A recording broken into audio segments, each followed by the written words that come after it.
We just rode off the road, and it's really just, everybody's out here farming. They do everything by hand.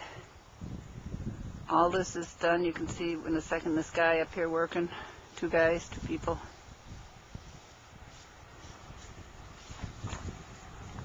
And you never know what you're going to see along the side of the road.